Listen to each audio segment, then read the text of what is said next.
Bonjour à toutes et à tous. Bienvenue dans cette table ronde du Meetup GreenTech 2020. Innover dans les financements de la GreenTech, un levier pour répondre à l'urgence écologique. Donc, j'ai le plaisir d'accueillir Olivier Dupont, qui est président du conseil de surveillance de Demeter Partners, Anne-Claire Roux, qui est directrice générale de Finance for Tomorrow, et Grégory Grelet, qui est directeur de France Transition écologique au ministère de la Transition écologique. Voilà, donc nous avons eu la chance de pouvoir écouter juste avant nous à la fois Bertrand Picard et surtout Philippe Zawati, dont le propos a bien planté le décor de notre table ronde. Donc les 2 jours de ce Meetup GreenTech sont dédiés à la mise en avant de l'excellence française en matière d'innovation au service de la transition écologique sur les différents marchés de la transition écologique, l'agriculture durable, la rénovation énergétique des bâtiments, la mobilité propre, la santé environnement, l'économie circulaire. Derrière ce très bel élan d'innovation qui parcourt toute la France et qui voit des startups, des PME innovantes avec des organismes de recherche et des grands groupes, en étant soutenus par des acteurs publics, mais également soutenus par des acteurs privés et des acteurs du financement. Derrière ce mouvement que l'État et d'autres acteurs publics européens et régionaux essayent d'accélérer, il y a des enjeux énormes de financement de ces activités, donc d'innovation dans les méthodes de financement et puis de capacité à réorienter ces financements vers ces activités qui innovent pour répondre à l'urgence écologique.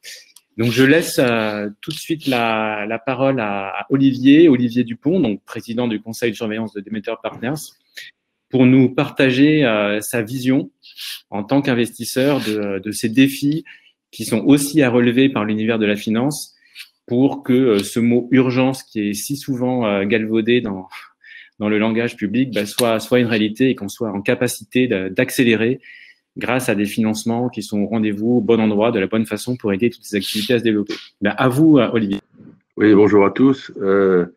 Donc, je vais, en ma qualité de plus ancien de la table ronde, je vais me permettre de faire une petite historique, puisque quand j'ai créé Demeter en 2004, on était surtout sur la découverte des énergies renouvelables, et le solaire et l'éolien étaient quasiment inconnus en France à l'époque. Et donc, énormément d'investissements de cette époque du capital risque et capital développement sont allés vers la production de NR et le développement de nouvelles technologies, d'amélioration des technologies solaires ou éoliennes. Aujourd'hui, donc l'énergie reste évidemment un thème très important des fonds d'investissement, mais on est plus aujourd'hui, on est moins sur, disons, des améliorations de la production. Du point de vue de la production, il y a quand même un élément aujourd'hui nouveau qui est vraiment très à la mode, mais qui fait émerger de nombreuses sociétés, qui est l'hydrogène. Et on a vu d'ailleurs qu'aujourd'hui, l'hydrogène est un élément de plan de relance très important. Mais sinon, globalement, on est plutôt dans la décarbonation des usages, qu'on appelle décarbonation des usages, et en particulier donc sur la mobilité, avec les 2 grands sujets importants pour la transition qui sont le développement d'une mobilité douce et puis l'isolation thermique. L'autre élément aussi très important dans ce domaine-là, ça a été évidemment l'introduction du numérique à tous les niveaux, et notamment donc la gestion des réseaux énergétiques et les sujets de stockage. Donc ça, c'est aussi une grosse tendance de l'investissement aujourd'hui. Voilà. Alors, ensuite, dans l'économie circulaire, il faut dire qu'il n'y a pas eu beaucoup de succès dans l'économie circulaire depuis 15 ans. On a un retour très heureux aujourd'hui des investisseurs dans ce domaine-là, avec notamment enfin un sujet qui émerge, qui est le sujet de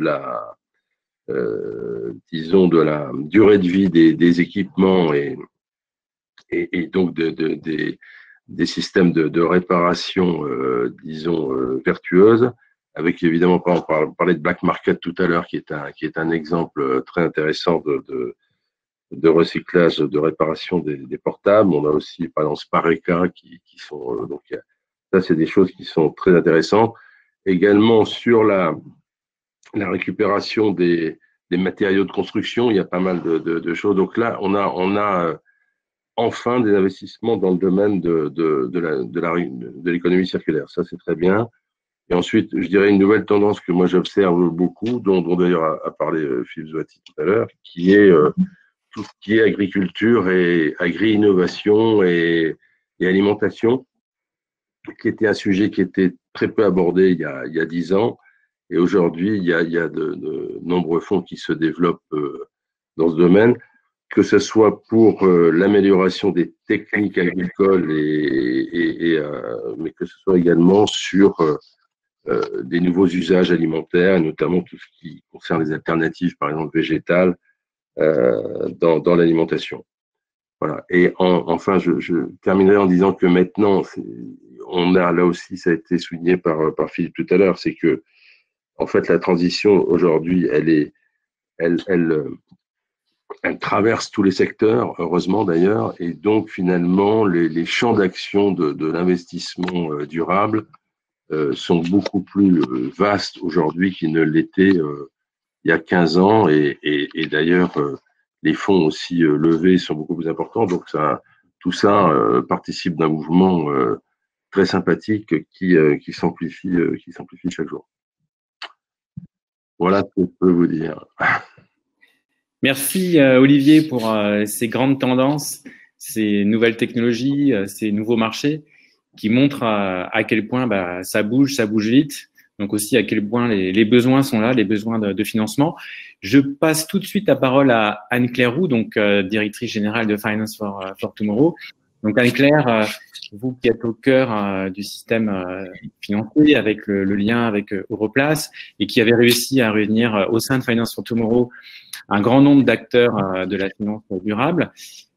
Comment analysez-vous ces besoins face à ces nouvelles tendances que vient de décrire Olivier et quelles sont les réponses qu'apportent les acteurs du financement et celles qu'ils devraient apporter? À vous, Anne-Claire. Merci Thomas. Bonjour à tous. Oui, effectivement. Alors déjà le point de départ. Donc Finance for Tomorrow, c'est la branche de Paris Europlace en charge de promouvoir et développer la finance verte et durable. On réunit effectivement une 80 à peu près acteurs aujourd'hui, que ce soit côté investisseurs, asset managers, sociétés de gestion, assurance, mais aussi côté entreprise, et puis vraiment l'écosystème de la place qui travaille sur ce sujet, donc également les cabinets de conseil, mais aussi les pouvoirs publics avec les ministères comme celui de la transition écologique ou de l'économie et des finances.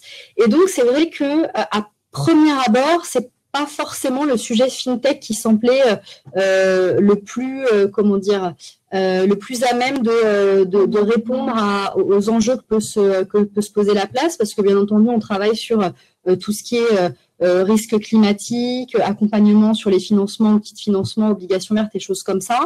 Et c'est vrai qu'en réalité, dès le début, on s'est dit que la question de l'innovation est prise par deux prismes. À la fois se dire que l'innovation financière, et donc à Paris, en plus, on a la chance d'avoir un écosystème de fintech aussi déjà très riche, et donc que l'innovation financière pouvait aussi apporter des clés pour répondre à des enjeux de financement de la transition écologique. Donc, pourquoi ne pas utiliser ces technologies et susciter auprès des porteurs de projets l'envie de créer, de trouver des solutions. Et de l'autre côté aussi, parce que là, on voit bien qu'on est sur un peu une niche si on réfléchit sur ces sujets-là, se dire qu'à l'inverse, on a encore une fois la chance d'avoir cet écosystème de l'innovation financière, d'avoir tout un tas de projets, y compris dans les systèmes de paiement, dans la blockchain, dans les robo-advisors qui se développent à Paris sur d'autres sujets qui ne sont pas forcément liés à la transition écologique, mais dans lesquels on peut peut-être juste plugger une dimension un peu plus verte ou de durabilité et qui peut tout de suite permettre en fait d'apporter des solutions ou de transformer des solutions technologiques qui existent déjà pour répondre aux enjeux du financement de la transition écologique. Et peut-être pour vous citer quelques exemples concrets, donc ça c'était un petit peu l'origine de la démarche nous au sein de Finance for Tomorrow, mais pour répondre à ça, on s'est dit concrètement qu'est-ce qu'une initiative comme Finance for Tomorrow peut faire. Et donc c'est la raison pour laquelle ça nous a mené à créer un concours, un challenge FinTech for Tomorrow, qui est aujourd'hui financé et soutenu par l'ADEME et par Climate Kick, qui soutient l'innovation en matière climatique au niveau européen, avec de nombreux partenaires réseaux que je ne pourrais pas citer tous aujourd'hui, mais qui nous apportent un précieux soutien, comme le Swave, le Liberté Living Lab ou encore Finance Innovation.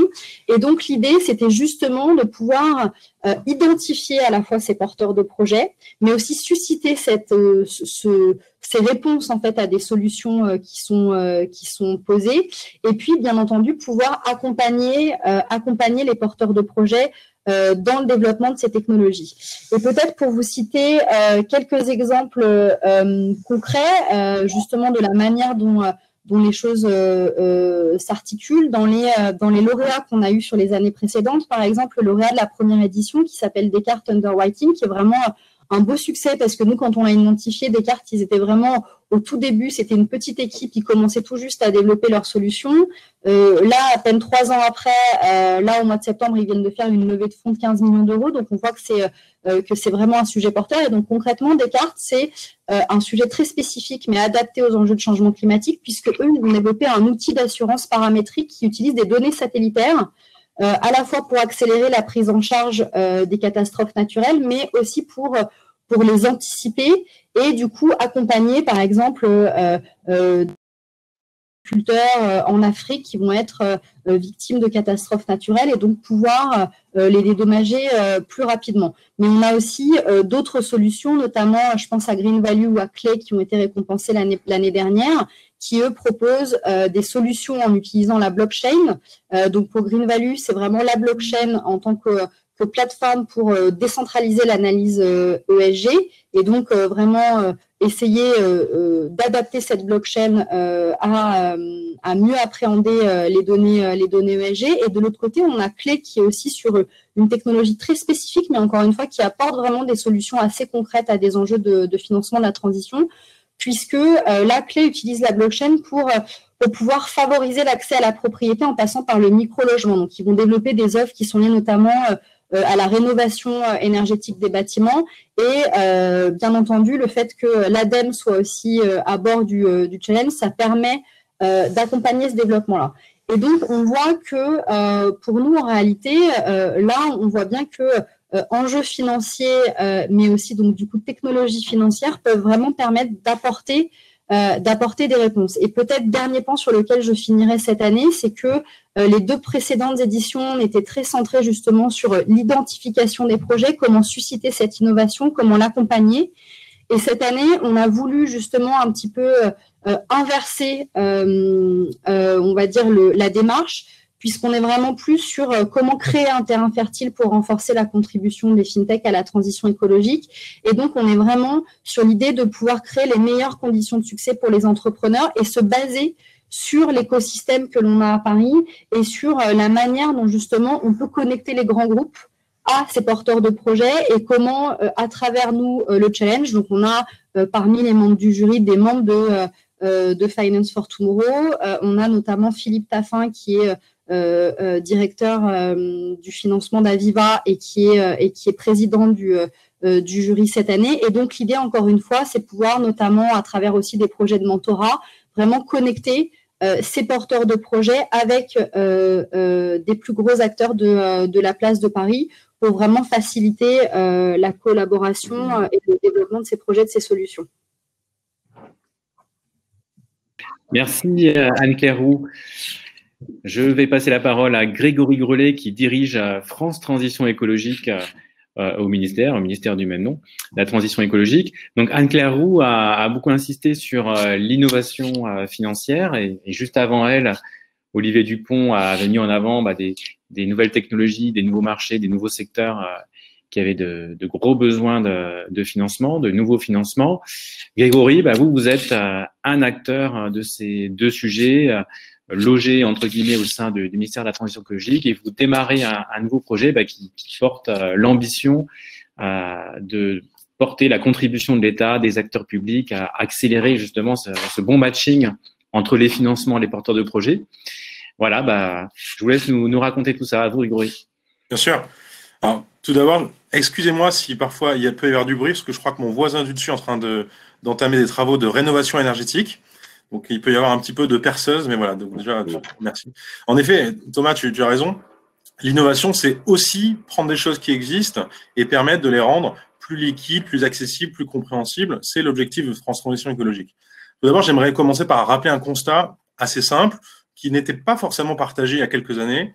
Nous n'atteindrons pas les objectifs environnementaux avec les seules actions des pouvoirs publics. Si vous êtes participant et si vous regardez cette table ronde, pour vous, c'est quelque chose d'assez évident. Mais il faut savoir aussi, et le discours de Madame Pompili et de Monsieur Cédrico un peu plus tôt aujourd'hui l'ont montré, l'administration est bien en ligne avec cela. Elle sait que la transition doit être sociétale, inclure l'ensemble des acteurs du pays, publics et privés. Et Monsieur Zawati l'a aussi dit. Et c'est aussi le France Transition écologique est issu d'un rapport que Monsieur Zawati et Monsieur Canfin avaient écrit il y a quelques années. Les acteurs publics et privés doivent se mettre autour de la table et engager cette transition ensemble. À ce constat, j'aimerais ajouter quelques chiffres. Pour atteindre notre trajectoire bas carbone, il faut investir presque 20 milliards d'euros supplémentaires chaque année d'ici 2023. Le plan de relance proposé par le gouvernement permet cette mise en œuvre avec 30 milliards sur les 100 du plan au total consacré aux investissements verts pour permettre de décarboner notre économie en réduisant nos émissions de carbone de 40% jusqu'à 2030. Mais le plan, aujourd'hui, je le disais plus tôt, ne peut pas tout. Sans un effort collectif sur la décennie qui vient, réussir la transition est véritablement impossible. Donc, de ce constat, et donc ce meet-up permet d'annoncer la chose, le ministère de la Transition écologique et le ministère de l'Économie, des Finances et de la Relance ont pris la décision donc, de missionner le commissaire général de développement durable, Thomas Le Sueur, pour créer une structure qui s'appelle France Transition écologique, qu'on appelle aussi entre nous France Transition. Philippe Zawati l'a mentionné lors de son propos un peu plus tôt. Et donc, finalement, qu'est-ce que France Transition écologique ? C'est une initiative qui a été décidée en Conseil de défense écologique l'année dernière et qui vise à promouvoir et faciliter le soutien à la transition écologique pour l'ensemble des acteurs du pays, particuliers, entreprises et collectivités.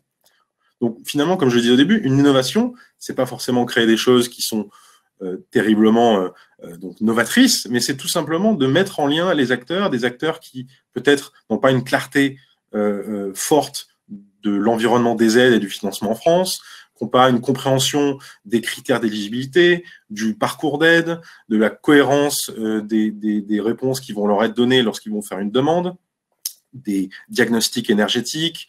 Les entreprises peuvent être, et les particuliers peuvent être un petit peu perdus face à la question qui est, moi, je veux faire ma transition écologique, comment faire ? Donc, nous, aujourd'hui, on parle du principe que ce soutien à la transition écologique, il existe en partie. Il y a des dizaines et des centaines d'aides qui sont disponibles, qui sont distribuées par la BPI, par l'ADEME, par les CCI, par les collectivités locales. Je prends des exemples. On peut avoir des aides qui sont ciblées sur les particules fines dans la vallée du Mont-Blanc, qui souffrent beaucoup de la production de particules fines. Et donc, les entreprises de la vallée du Mont-Blanc ont des aides spécifiques pour changer leur méthode de chauffage pour générer moins de particules fines. Donc, les choses existent. Par contre, elles sont difficiles à atteindre. Donc, finalement, France Transition écologique, on va essayer dans les prochains mois de répondre à 3 objectifs. Ça va être tout simplement de faciliter le parcours d'aide et de faire tomber les fausses barrières à l'investissement et stimuler la demande. Aujourd'hui, il peut y avoir des vraies barrières, c'est-à-dire une entreprise qui souffre parce que financièrement, elle n'a pas les capacités, parce qu'elle n'a pas le temps, elle est en difficulté avec le Covid ou avec son business model, elle ne va pas se lancer dans une transition écologique. Ça, c'est une vraie barrière. Les fausses barrières, c'est ce qu'on appelle les barrières de complexité, les barrières administratives, les barrières qui empêchent la transition écologique, alors que les acteurs, que ce soit les employés, le dirigeant, seraient en capacité et en volonté de déployer cette transition écologique. Ça, c'est le premier objectif, et ça va passer par la création d'une plateforme qui va permettre de rendre intelligible et lisible l'ensemble des dispositifs d'aide en dette, en subvention, et aussi en diagnostic technique, ingénierie, etc. Ça va être la première étape de France Transition écologique. Les autres étapes par la suite seront aussi, M. Zawati l'a mentionné parce que ça, comme je le disais, ça vient évidemment de son rapport, de rapprocher les acteurs privés et les acteurs publics. Là aussi, on a des discussions avec les banques et les acteurs privés, notamment sur le fonds du financement de la transition, mais aussi sur la forme, c'est-à-dire que sur des modules d'open banking pour que ce soit clair pour une entreprise qui veut se lancer dans la transition écologique, qu'elle ait une sorte de guichet unique de visibilité des aides publiques et du support privé qu'elle peut obtenir. Et ensuite, troisième étape qui est aussi un petit peu concomitante à tout le reste, c'est de créer des métriques et de créer des sortes de feedback loop, des retours d'expérience immédiats avec des retours qualitatifs et quantitatifs qui permettent aux acteurs avec lesquels nous allons travailler, BPI, l'ADEME, etc., de pouvoir repackager, redesigner des offres financières avec les acteurs privés pour justement dérisquer et engager peut-être aujourd'hui le mismatch qui est des projets trop risqués qui ne rapportent pas et d'un côté une moindre capacité financière de ceux qui veulent quand même les engager et de rapprocher ces deux sphères. Voilà, rapidement, c'est l'agenda des prochains mois et prochaines années sur France Transition écologique qui donc se lance en ce moment même. Merci beaucoup. Merci beaucoup Grégory Grelet, directeur de France Transition écologique. Donc, je voulais proposer de passer la parole à Olivier. Donc, Grégory vient de nous présenter cette initiative publique, mais qui associe largement les acteurs privés. Juste avant lui, Anne-Claire Roux a mis en avant l'action de Finance for Tomorrow, qui elle aussi est une action collective qui porte l'innovation. Olivier, vous qui êtes un investisseur historique, une des références d'émetteurs de ces secteurs-là, si on se met à la place des 707 startups et PME qui se sont inscrites à l'événement, elles sont 140 à nous écouter en ce moment. D'après vous, qu'est-ce que vous pourriez mettre en avant pour passer le message que côté investisseurs, des initiatives innovantes ou pas sont prises, ou alors de nouvelles capacités d'intervention ou de partenariat, d'hybridation avec des acteurs tiers, publics, privés, internationaux, pour en quelque sorte donner confiance à l'ensemble de ces entrepreneurs qui se lancent en ce moment sur la capacité à intéresser des acteurs tels que vous ou vos partenaires. Oui, alors je vais rebondir un petit sur ce qu'a dit Grégory et je vais, disons, vous faire part un petit peu quand même de la préoccupation quand même des acteurs aussi privés par rapport à ce qui se passe. Parce que effectivement, on est, je dirais, à peu près tous d'accord sur l'objectif et les intentions, mais après, effectivement, dans la pratique, il faut essayer aussi de faire évoluer les habitudes de l'administration. Et donc, je vais prendre l'exemple. Ces jours-ci, là, plusieurs entreprises m'ont aussi fait part de la difficulté dans les appels d'offres de l'État, si vous voulez, d'ouvrir davantage aux innovations. C'est-à-dire qu'aujourd'hui, une entreprise ayant un produit innovant ou un service innovant a quand même beaucoup de mal à concourir et à rentrer dans le cadre des appels d'offres qui n'ont pas changé, disons, dans la façon dont ils sont faits. Alors, c'est un peu général ce que je dis, mais on pourra vous citer un certain nombre d'exemples qui font que ça, c'est un frein à l'innovation. Alors, il y a des choses qui ont été faites, par exemple, pour les mairies. Aujourd'hui, il y a les marchés innovants qui, heureusement, permettent d'aller jusqu'à 100 000 euros. Enfin, 100 000 euros, c'est pas beaucoup, si vous voulez, mais sur un marché innovant, on peut donc une mairie peut attribuer sans appel d'offres à une PME qui a une solution innovante, lui acheter ses solutions jusqu'à 100 000 euros. Ouais, c'est pas grand-chose. Hein. Donc voilà, ça c'est une chose. La deuxième chose, c'est effectivement également de simplifier les procédures administratives dans certains cas. Moi, je fais des références, si vous voulez, par exemple, à la complexité des permis de construire et déclarations de travaux pour la rénovation énergétique, ce qui est très aujourd'hui, on a, comme vous le savez, en France, des sujets extrêmement kafkaïens en matière d'autorisation de travaux, renforcés d'ailleurs par ces plusieurs mois où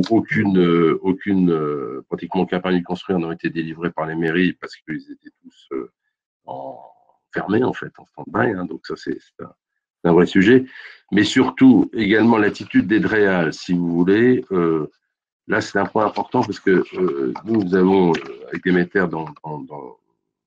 historiquement essayé de favoriser la construction, par exemple, je parlais de recyclage, hein, d'usines, parce que bon, le recyclage, le vrai recyclage est un recyclage industriel. Ça veut dire d'aller jusqu'au bout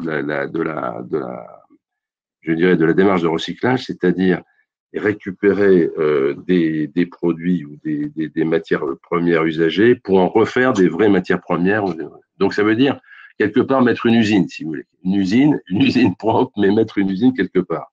Et donc, aujourd'hui, donc, un des freins aussi à l'innovation de ça, c'est, je dirais, il faut que l'attitude d'Edreal soit beaucoup plus amicale pour ce qui concerne les projets qui ont une vocation de recyclage, une vocation de développement durable fort et mise en avant.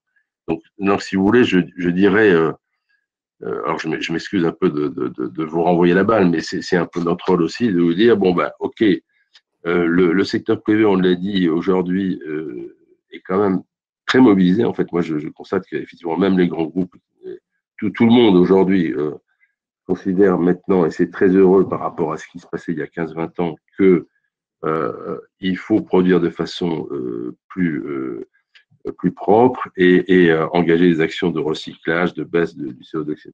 Et donc, moi, j'en mettrai un petit peu la balle dans votre camp en disant l'administration aussi le dit, mais elle ne le fait pas complètement. Donc, je dirais just do it, quoi. Oui, merci. Merci Olivier de nous renvoyer la balle. Vous avez rappelé le décret de décembre 2018. Alors, vous dites que 100 000 euros, c'est pas beaucoup, mais c'est énorme. On passait à l'époque de 20 000 euros. Oui, c'est mieux, c'est beaucoup mieux, c'est sûr. À 100 000. Et par rapport à la maille d'un grand nombre de projets d'innovation dans le secteur de la transition écologique, c'est tout à fait significatif en nombre de projets. Et c'est également très structurant parce que nous sommes sur des marchés en matière de transition écologique qui souvent se retrouvent à devoir vendre à des acteurs publics. Donc, l'ensemble des plans voilà. Après, la simplification administrative reste une des priorités du gouvernement. Donc, Amélie Montchalin a de nouveau rappelé les objectifs, et ça reste une mission très forte. Donc, ne vous inquiétez pas, on reste rivé là-dessus. Ça sera quand même intéressant, on y reviendra, que vous nous expliquiez, mais peut-être après justement les innovations, les nouvelles stratégies portées par les investisseurs. Donc, j'étais intéressé par écouter Anne-Claire dessus. Donc, Finance for Tomorrow se distingue aussi souvent un petit peu sur des positionnements un peu plaidoyers, on va dire. Donc, les propos d'Olivier le rappellent, il pointe une tension entre une déclaration d'intention et une capacité à faire. Alors, donc, Olivier insiste sur les enjeux administratifs, sur un environnement très favorable pour que les porteurs de projets puissent réellement porter leurs projets rapidement. Juste avant, Grégory avait pointé cette tension entre les délais, l'énormité de la tâche et les moyens mis en avant, d'où l'ambition de France Transition Écologique d'aider à accélérer ça. Et vous, de votre côté, depuis chez Finance for Tomorrow, donc on peut rappeler votre implication dans le Climate Finance Day, vous avez aussi une vision internationale. Mettons-nous à la place donc de l'ensemble des entrepreneurs et des acteurs de la transition écologique. Qu'est-ce qui va faire que réellement ça va s'accélérer et que des nouvelles possibilités de financement vont s'offrir à l'ensemble de ces acteurs? Voilà, qu'est-ce qui, d'après vous, va permettre que ça se décoince dans les prochains mois et les prochaines années? Effectivement, on voit aussi bien, et je vais réagir d'ailleurs sur les propos d'Olivier aussi de Grégory, je pense qu'il y a plusieurs pistes qui sont possibles, bien entendu. Par exemple, on voit qu'il peut y avoir aussi l'utilisation par les acteurs financiers d'outils de financement qui sont liés à une mesure d'impact positif. On a vu aussi le besoin d'agréger des petits projets, donc peut-être d'avoir aussi des plateformes, et je pense que France Transition peut être une réponse à ça. Et puis, bien entendu, aussi le besoin de s'appuyer beaucoup plus sur les financements publics pour aussi pouvoir dérisquer les projets. C'était un des points importants du rapport du rapport Canfin-Zaouati, vraiment cette notion de dérisking et comment est-ce que on peut justement, pour essayer de faire effet de levier sur les financements privés, aussi mieux utiliser l'argent public pour apporter des garanties supplémentaires. Et d'ailleurs, sur ce point, on voit que ce soit aussi bien les financements du plan d'investissement d'avenir, mais aussi au niveau européen, les objectifs du Green Deal sont sans doute des choses qu'il va falloir suivre de près dans les mois à venir pour justement s'assurer que les investissements privés réalisent bien cet effet de levier de multiplication des investissements, parce que vraiment, bien entendu, c'est vraiment cet accès des porteurs de projets au financement qui aussi, in fine, va faire la différence. Nous, ce qu'on veut aussi mettre en avant, et c'est un peu l'objectif de Finance for Tomorrow, c'est aussi la dimension approche collective qui nous semble importante entre les investisseurs. D'ailleurs, en écoutant Olivier, je pense notamment à une initiative très intéressante qui a été développée par exemple par France Invest, qui est l'initiative Climat 2020, donc qui est la fédération du capital investissement français, et qui démontre qu'il peut vraiment y avoir aussi un vrai travail de fond de toute une industrie pour vraiment essayer de réorienter les capitaux et en même temps agir aussi avec les entrepreneurs pour pouvoir transformer les pratiques vers plus de ESG, vers plus de responsabilité. Et donc, on peut aussi essayer de faire matcher les deux. Mais surtout, nous, effectivement, ce sur quoi moi, je voudrais peut-être insister aujourd'hui, qui nous paraît un point important, c'est vraiment cette dimension d'approche partenariale qu'on essaie vraiment de défendre, et aussi de faire en sorte, au-delà de comment est-ce qu'on essaye de mettre, c'était ce que j'ai un peu expliqué au début avec le challenge, comment on essaye de faire matcher et de faire collaborer à la fois innovation technologique, besoin de financement et besoin des grands groupes, et donc essayer de faire se rencontrer tout ça. Mais derrière, nous, ce qu'on voit aussi, c'est qu'il y a vraiment aussi un besoin d'accès au marché des startups au-delà de la seule question des financements. Et donc, elles ont besoin aussi d'une masse critique de clients, de débouchés. Elles ont aussi besoin de structures, de conseils aussi, d'accompagnement, bien sûr, pour s'intégrer, y compris à des infrastructures existantes. Donc, on voit que vraiment là, nous, ce qu'on veut essayer aussi de pousser, encore une fois, c'est cette approche partenariale, de se dire que start-up et grands groupes financiers ou acteurs du capital investissement et des fonds plus spécialisés comme Demeter, par exemple, peuvent aussi aller peut-être au-delà d'une notion juste de concurrence et peut-être d'enclencher aussi cette coopération positive sur le long terme. Et peut-être pour terminer juste rapidement, je me rends compte, c'est pas pour faire non plus beaucoup de pub à Aviva parce que Philippe Taffin est le président de notre jury, mais en tout cas, peut-être juste pour parler un peu concret, il y a un exemple que je voudrais citer en 2 mots, c'est Aviva France et la plateforme d'investissement participatif LITA, qui se sont associés avec le comptoir de l'innovation. Et donc là, vraiment, on voit que c'est quelque chose de très concret, puisque ça permet d'investir aux côtés des particuliers dans des entreprises sociales à travers donc le fonds Aviva Impact Investing France. Et donc, si vous investissez 100 € dans une entreprise qui est sélectionnée par le fonds et gérée par le comptoir de l'innovation, alors le fonds investira aussi 100 €. Et donc, on voit que chaque investissement sera ainsi abondé à 100% par Impact Investing France. Et donc, ça, très clairement, ça apporte de la liquidité, mais ça apporte aussi de la visibilité et de la confiance sur un fonds qui est dédié aux particuliers. Et donc, on voit, voilà, là, c'est un exemple très concret de comment est-ce qu'on peut aussi avoir une approche partenariale qui peut aussi permettre de faire effet de levier, y compris sur des plateformes de financement qui vont s'adresser plutôt à des clients particuliers, des investisseurs particuliers. Merci Claire-Roux. Alors, partenariat, hybridation, de-risking, on voit clairement cette tendance émerger et qui voit les acteurs du financement public et privé s'articuler, en tout cas essayer de mieux le faire pour le plus grand bénéfice des porteurs de projets, entreprises, collectivités ou citoyens qui vont porter des projets en matière de transition écologique. Alors Grégory, faites-nous rêver avec France Transition. Quelles sont les méthodes, les outils, les techniques que vous allez utiliser pour justement contribuer à fluidifier ce chaînage des financements? En quoi a-t-on l'espoir de simplifier l'expérience client, l'expérience de l'ensemble des porteurs de projets, en particulier les startups, qui sont à la recherche de financement, et quel est le rôle que va jouer France Transition là-dessus? Ouais.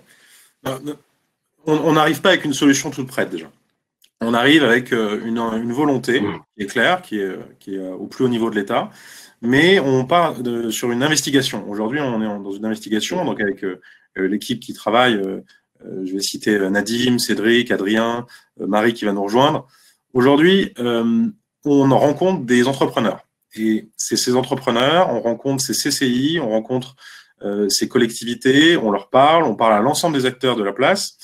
J'ai eu des échanges avec un entrepreneur il y a quelques jours, Et lui, il avait cette phrase qui était intéressante, c'est de dire, aujourd'hui, il ne faut pas penser au coût de la transition écologique, il faut penser au coût que ça va représenter pour mon entreprise si je ne la fais pas, en termes d'attractivité pour les salariés que je veux faire venir dans mon entreprise, en termes de stimulation de la demande, si mes produits ne sont pas verts ou environnementaux, ça ne fonctionnera plus. En termes d'attractivité des financements, aujourd'hui, on voit qu'on n'est pas encore dans cette situation où une entreprise, on va dire sale, ne peut plus se financer, mais qu'en sera-t-il dans 5 ans ? Et le coût de ce financement, on voit déjà des impacts sur le coût de ce financement qui sont tout à fait remarquables. Donc nous arrivons avec ces constats, avec une méthode d'investigation. Et donc notre méthodologie aujourd'hui, c'est d'essayer de mettre au service, via une procédure de start-up d'État. Hein, donc on est un terme que peut-être tout le monde ne connaît pas, mais donc peut-être les deux peuvent paraître un peu antinomiques pour les personnes qui ne le connaissent pas. Mais au sein de l'État, nous fonctionnons dans un système de start-up avec un partenariat avec Beta.gouv, avec la fabrique numérique du ministère de la Transition écologique, avec des entrepreneurs d'intérêt général qui ont été dédiés, donc des développeurs, des designers qui sont dédiés au projet. Et donc aujourd'hui, nous allons mettre à disposition l'ensemble des innovations techniques, donc intelligence artificielle, open banking, simplification administrative en amont pour que les systèmes d'information et les data se parlent et soient interopérables entre l'ensemble des acteurs qui aujourd'hui sont BPI, ADEME, CDC, AFD, il y en a énormément.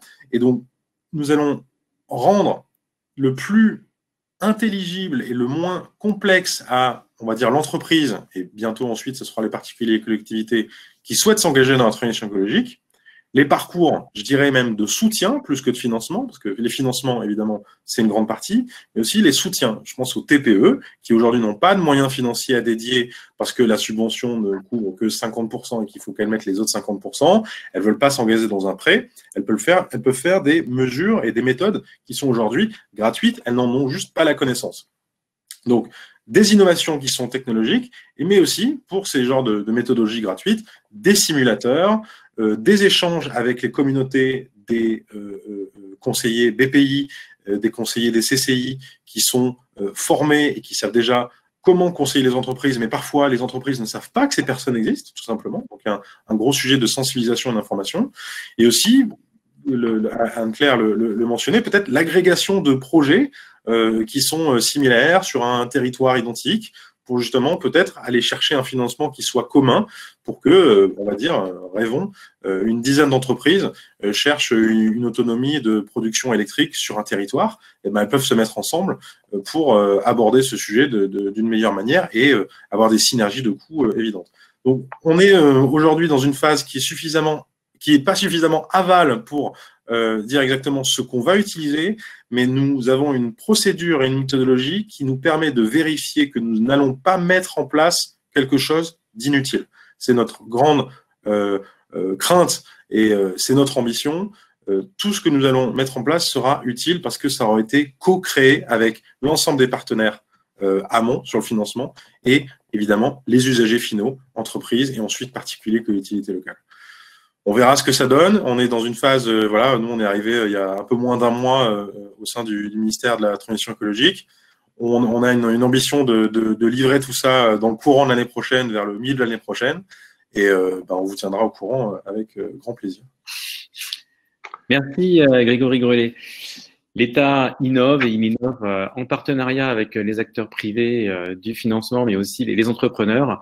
C'est tout bon. Alors, je vous propose pour terminer cette table ronde que chacune et chacun, vous fassiez part d'un conseil que vous pourriez partager avec les acteurs de la transition écologique qui nous écoutent et en particulier les plus de 700 startups et PME qui se sont inscrites, celles qui nous écoutent en ce moment et celles qui vont nous écouter en replay tout à l'heure. Voilà. Est-ce que vous auriez un conseil à leur passer sur cet enjeu du financement de leur activité ? Je vous laisse la parole, Olivier. Oui, moi je voulais aussi insister sur une chose importante qui est la mesure de l'impact des projets ou de l'impact des nouveaux produits. Parce que ça, je pense que dans le France Transition écologique, c'est important parce que les sujets sont jamais très simples finalement. C'est assez complexe et donc il faut que, et de ce point de vue-là, je pense que c'est aussi le rôle des pouvoirs publics qui est, par exemple, l'ADEME a fait beaucoup de travail extrêmement intéressant à ce niveau-là, mais il faut donner de la publicité à ce genre de choses, proposer des méthodologies relativement simples qui permettent. Vous m'entendez là? Oui, parce que je vois que non. Oui. Donc ça c'est un élément que je pense que vous avez évidemment ça en tête, mais l'inclure et proposer peut-être des systèmes de mesures simples vis-à-vis des acteurs pour savoir si vraiment les investissements sont intéressants du point de vue diminution de l'impact, etc. La deuxième chose qui est un élément nouveau qui est apparu avec la crise du Covid, c'est les sujets de souveraineté industrielle. Et donc, alors ça c'est quand même très important puisque en général c'est le double effet qui se coule, si je puis dire, parce que quand on reprend sa souveraineté, en général, on baisse l'impact écologique. Hein, c'est clair dans beaucoup de domaines. Bon, il y a des sujets. Alors là, par exemple les batteries, ça c'est un sujet très important. Les principes actifs en pharmacie, etc. Mais ça, encore une fois, ça veut dire plus d'usines propres sur notre territoire. Je veux dire, quand on ferme une cimenterie et qu'on la déplace en Turquie, ça améliore peut-être le CO2 en France, mais globalement, c'est pas bon du tout puisque la cimenterie en Turquie, elle aura bien évidemment beaucoup moins de contraintes de rejet de fumée que celle qui est, etc. Donc ça, c'est aussi un élément dont je sais que le ministère est extrêmement vigilant là-dessus. Mais là, on a un nouveau challenge qu'il faut réussir. Ça veut dire que pour les startups aussi, il faut susciter. Je suis très heureux là de voir d'ailleurs dans les lauréats, là, il y en a deux qui proposent des systèmes de batterie, donc qui sont déjà, si vous voulez, plus dans cette reconquête industrielle écologique. Vous voyez, ça, c'est très important comme futur pour améliorer la situation en Europe. Merci Olivier, puis au passage, je vous remercie parce que vous avez répondu à une des questions qui étaient posées sur le chat avec la mesure d'impact. Alors Anne-Claire et puis Grégory, un petit mot rapide, si possible, sous l'angle de conseils, de messages que vous souhaiteriez passer depuis votre position aux acteurs qui entreprennent et qui innovent en ce moment et qui sont à la recherche de financement dans le domaine de la transition. Oui, je veux bien répondre, mais déjà peut-être un message, surtout n'ayez pas peur de vous lancer.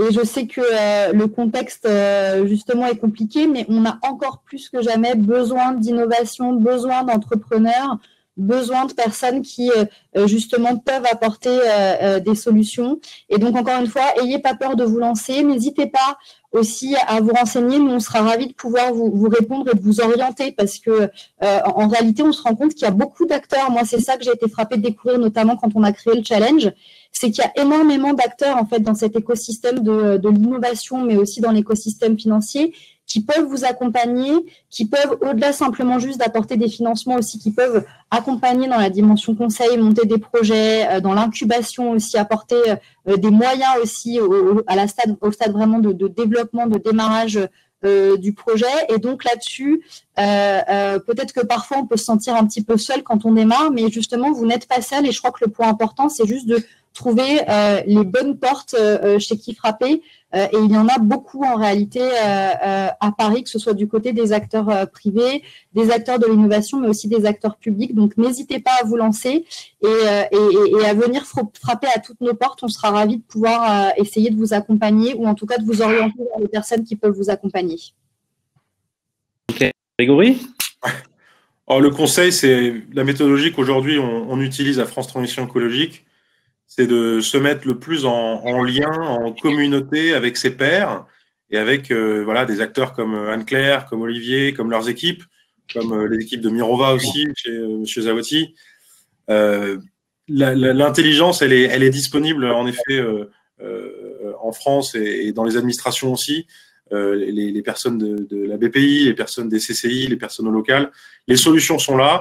Aujourd'hui, nous allons essayer de notre côté de simplifier l'accès à ces solutions, d'en créer peut-être des nouvelles. Mais aujourd'hui, si vous êtes une start-up, parlez à vos pairs, parlez aux personnes qui vous entourent parce que les solutions sont là. Et je reprends ces propos. Hein, on se demande pourquoi s'inquiéter d'un investissement à plusieurs années alors qu'on est en train de regarder son rythme trimestriel pour son actionnaire, ou on a des tensions de trésorerie, on s'inquiète parce qu'on voulait recruter un salarié, on ne va pas pouvoir, etc. Un dirigeant d'entreprise, son quotidien, c'est fait de ça.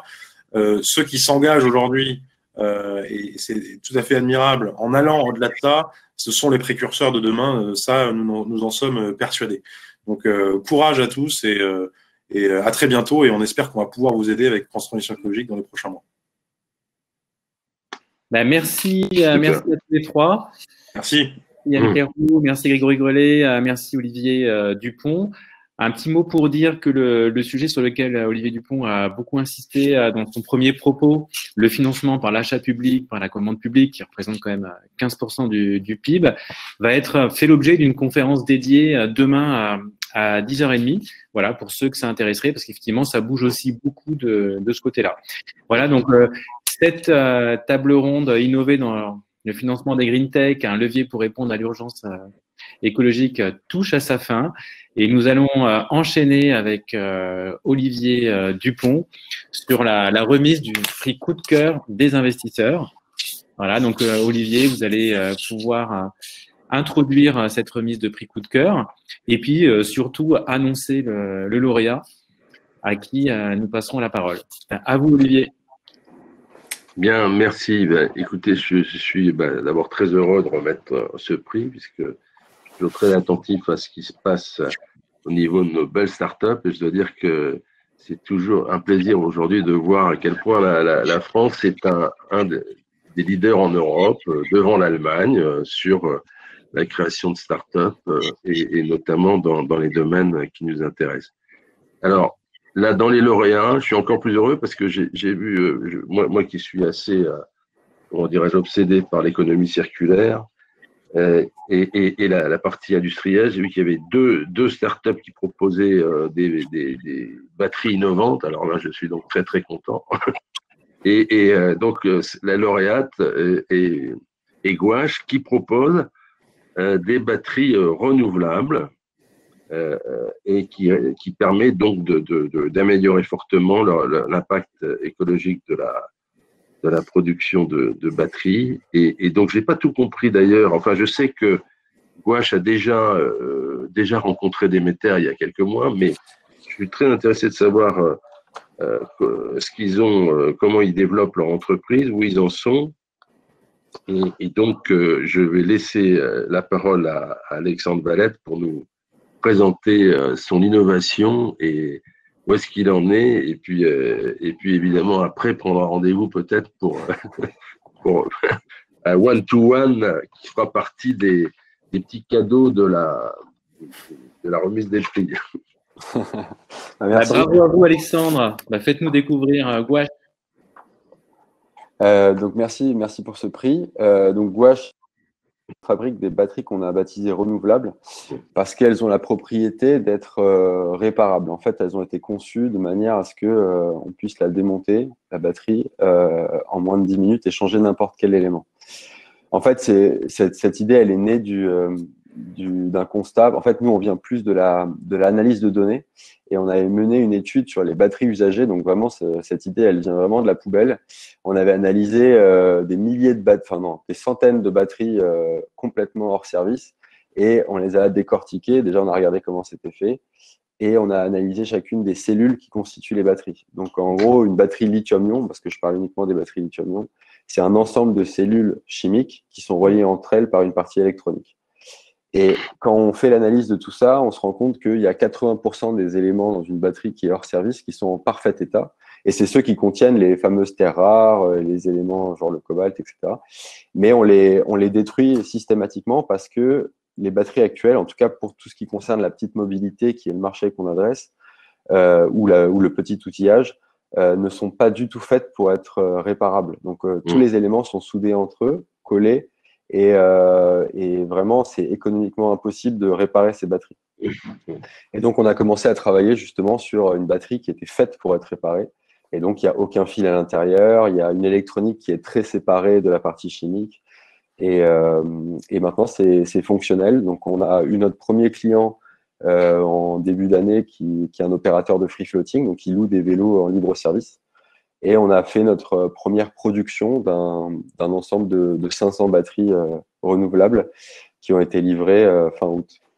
Alors, c'était intéressant, Monsieur Dupont, parce que nous, on a eu cette commande juste la veille du confinement. Donc d'un point de vue de l'industrialisation et de la production, ça a été un peu sport. C'est-à-dire que on s'est dit comment feraient ceux qui fabriquent ces batteries-là normalement, c'est-à-dire des Chinois. Donc on s'est un peu transformé. Nos bureaux sont remplis de machines et d'outillage, et donc on a fabriqué le premier batch nous-mêmes. Alors c'est clairement pas ce qu'on va faire pour la suite, mais par contre c'était hyper intéressant de prendre ce rôle à cœur, de faire la conception jusqu'à la fabrication, parce que c'est là qu'on se rend compte en fait que ça c'est mal conçu. Sur ordinateur c'est super, hein, mais quand il s'agit de mettre la vis à tel endroit ça marche pas. Ça peut être amélioré au niveau du process et enlever tel outil, etc. Et donc, le fait de s'astreindre à fabriquer soi-même son produit du point de vue hardware, c'était vraiment une bonne école. Donc, je pense pas qu'on puisse poursuivre là-dedans. En tout cas, on a pas mal de partenaires français qui pourraient être plus efficaces que nous sur des échelles un peu plus grosses. Mais en tout cas, ouais, le fait de fabriquer en France, c'était vraiment quelque chose qui nous a tenu à cœur. Après, pour si j'ai encore une minute là, pour le business qu'on cherche à opérer, c'est être un opérateur de batterie. C'est-à-dire qu'on aide les gens qui, plus en B2B, qui ont des flottes de véhicules électriques. Alors nous, c'est plutôt des petites batteries, donc trottinettes, vélos, éventuellement outillage professionnel.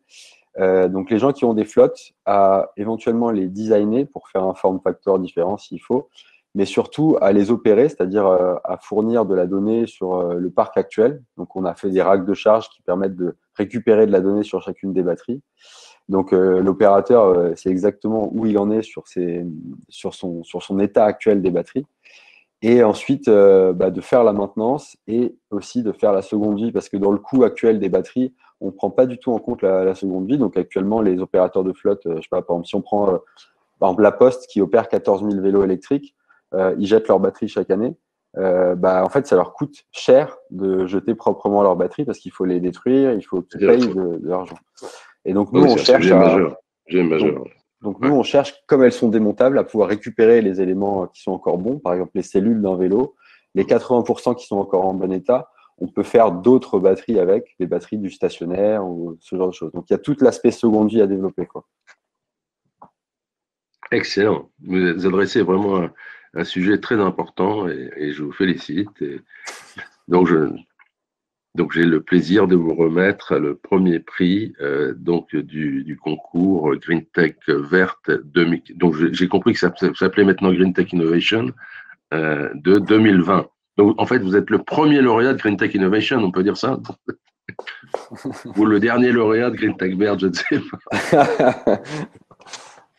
Bon, bravo à vous. Hein. Et puis, donc, on n'a pas un petit, vous n'avez pas un petit totem là, à remettre, là, non? Vous n'avez pas, même virtuellement, parce que quand même, il faut un tombstone et quelque chose. Bravo à Gouache. Merci à Olivier Dupont d'avoir accepté de faire cette remise de prix. Et on souhaite plein de belles choses à ce projet qui est vraiment emblématique, je trouve. Vous cochez beaucoup de cases. Bravo à vous et plein de belles choses pour la suite.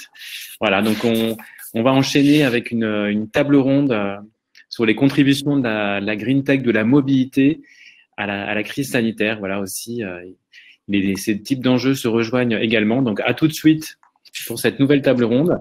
Et puis encore bravo à Gouache, lauréat du prix coup de cœur des investisseurs. Donc premier lauréat Green Tech Innovation.